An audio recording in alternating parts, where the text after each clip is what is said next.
থাকে।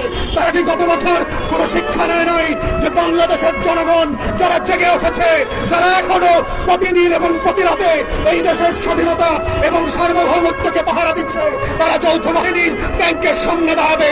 আপনারা যদি আমাদেরকে শত্রু বানান, আপনাদের সার্বভৌমত্বের পোশাক এই দেশের মানুষ কেড়ে নেবে, ছুঁড়ে ফেলে দেবে।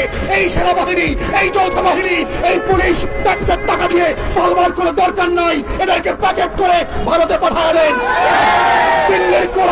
দিল্লির গোলামদেরকে আমরা ট্যাক্সপেয়ারদের টাকায় পুষবো না।